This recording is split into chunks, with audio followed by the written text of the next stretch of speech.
안녕하세요. 오늘은 많은 분들이 궁금해 하시고 또 잘 모르시는 정기성 특약에 대해서 제가 설명을 좀 드리고자 합니다. 우리가 사망보장을 하는 데 있어서요. 주계약으로 가입하는 경우와 정기 특약을 합쳐서 가입하는 경우가 있어요. 이렇게 하는 이유는 뭐냐면 젊었을 때 소득은 어느 정도 안 되는데 사망보장을 좀 어느 정도 크게 하고 싶을 때 주계약으로 하다 보면 너무 비싸지고 그래서 나중에 가입을 좀 해야 되겠다 뭐 이렇게 생각할 수도 있잖아요. 그때 보험료를 좀 저렴하게 하면서 정기특약을 가입하는데요. 이렇게 미리 가입해 놓는 이유는 나중에 가입을 할 때 혹시 몸에 이상이 생겨서 가입을 못할 경우가 있잖아요. 그때 저 정기특약으로 가입한 금액만큼은 보험회사가 가입자가 아무리 중병에 걸렸다 하더라도 보험을 금액만큼은 가입을 시켜줘야 될 의무가 있는 거예요. 그래서 미리 해두면 나중에 내 몸 상태에 따라서 보험을 가입을 못하는 경우를 우리가 막을 수가 있는 거죠. 자, 이 부분에 대해서 한번 알아보겠습니다. 우리가 이제 사망보험을 가입하는 이유는 나라는 통이 있어요. 그래서 이제 직장이든 사업이든 돈을 벌어서 이제 생활을 하게 되죠. 그런데 저만 있는 건 아니잖아요. 저에게는 사랑하는 가족들이 있겠죠. 그래서 이 가족들을 위해서 벌어들인 수입을 이렇게 흘려주죠, 이쪽으로.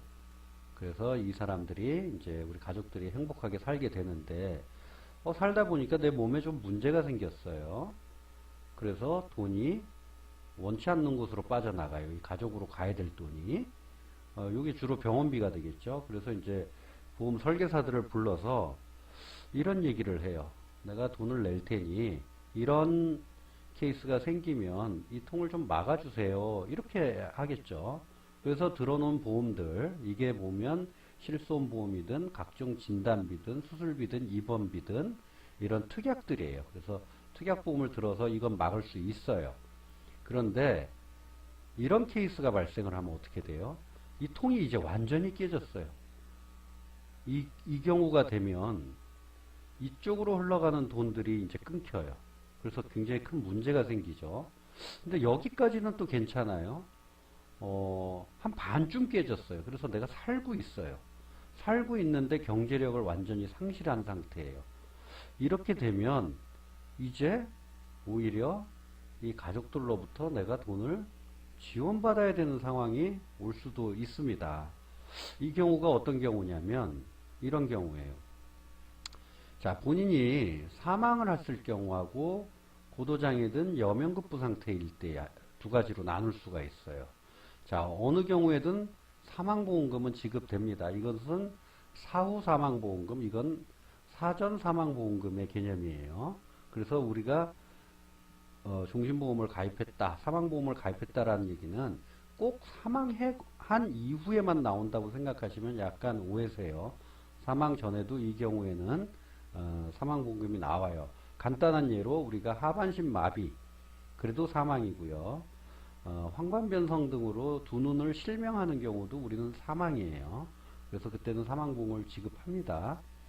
자, 이제 이렇게 될 경우에는 심리적 고통하고 경제적 고통이 있는데 심리적 고통은 어느 경우에 더 크다고 할 수는 없어요. 그런데 경제적 고통 부분에서 보면 이제 좀 달라져요. 본인이 사망을 하고 나면 기존 수입이 없어지는 건 당연하고요. 본인한테 쓴 지출은 장례비로 끝나요. 여기까지가 경제적 고통의 다예요. 그런데 이 경우에는 기존 수입이 없어진과 동시에 의료비 지출이 굉장히 많아져요. 그래서 이 경우가 되면 오히려 경제적 고통은 더 커질 수가 있는 거죠. 그래서 이 경우를 대비해서 사망보험금을 들어놨으면 사망보험이 두 군데서 다 나오는데 이제 이 용도가 달라져요. 이 경우에는 가족의 생계비로 사망보험금이 쓰이지만 이 경우가 되면 아마도 본인 의료비에 충당을 할 거예요. 그래서 우리가 보통 드는 사망보험금이 이 케이스에서는 자기가 들어놓은 가장 큰 건강보험에 해당될 수 있습니다. 자, 그래서 이 경우를 이제 우리가 막기 위해서 이런 얘기를 하죠.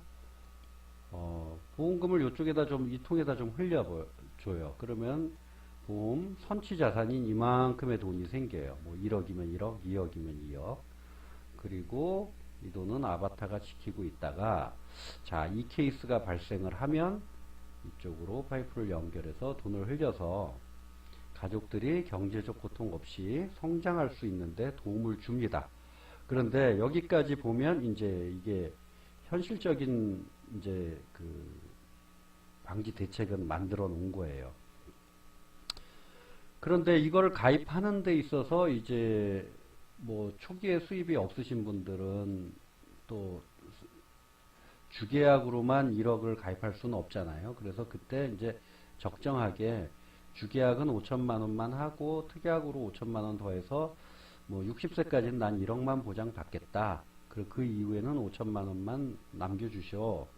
또 1억을 60세까지는 보장을 받는데 그 이후에는 장례비 용도로 1,000만 원 정도만 나는 준비하고 싶습니다. 뭐 이렇게 하는 케이스는 그 사람의 소득에 따라서 다양하게 이제 분포가 되겠죠. 자, 이때는 보험료가 24만 9천 원이에요.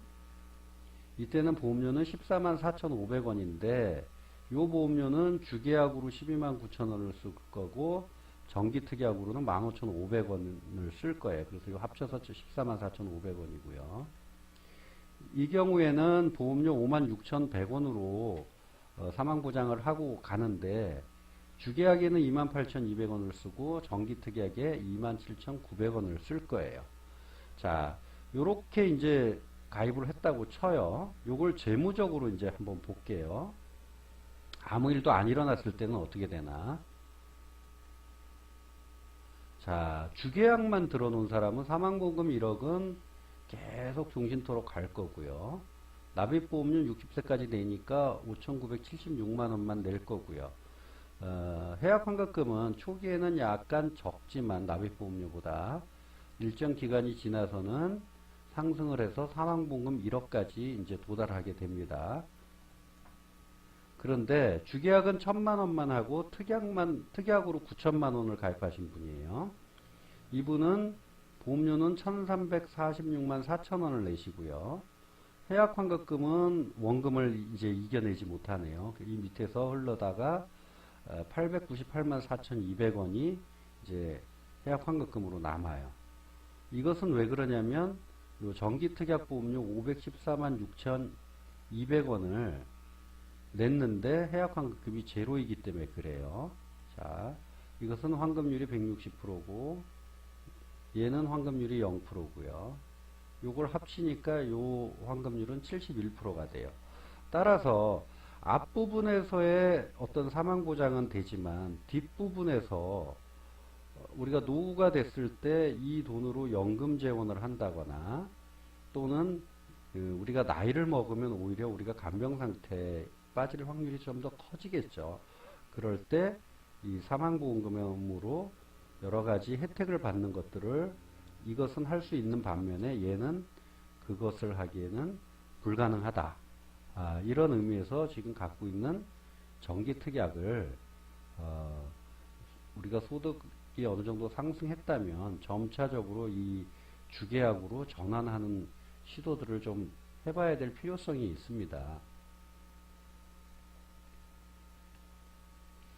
자, 그래서 이쪽 그 주계약에다가 돈을 많이 넣어놨다 하면 우리가 노후에 이 돈을 쓰는 방법에 뭐 연금으로도 쓸 수 있고 또 우리가 치매든 장기 간병 상태일 때는 사망보험금의 형태로 쓸 수도 있고요. 그래서 이쪽으로 이렇게 돈을 흘려서 노후에도 조금 더 안락한 생활을 할 수 있도록 도움을 주는 게 이제 이 주계약 부분이 되는 거죠.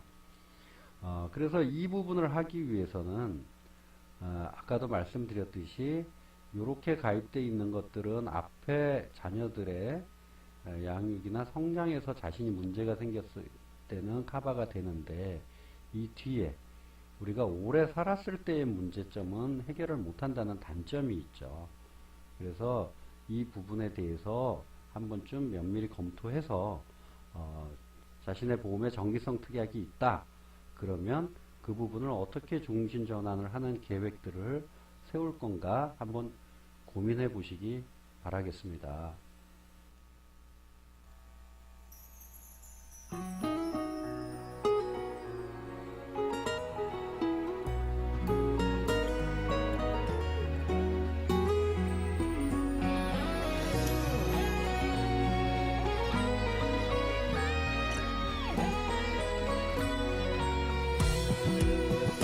사랑해 사랑해 세상 누구보다 더 너 하나만 있어주면 나는 행복해 세상에 세상에 가장 빛나는 사람 하늘이 준 오직 한 사람 밤하늘의 별이 우릴 비추고 집으로 가는 길은 참 아쉽기만 해 좁은 골목길에 너와 내가 입 맞춤하며 별등도 웃곤 해 사랑해 사랑해 세상 누구보다 더 너 하나만 있어주면 나는 행복해 세상에 세상에 가장 빛나는 사람 하늘이 준 오직 한 사람 내 주머니 속에 널 넣어두고 보고 싶을 때마다 꺼내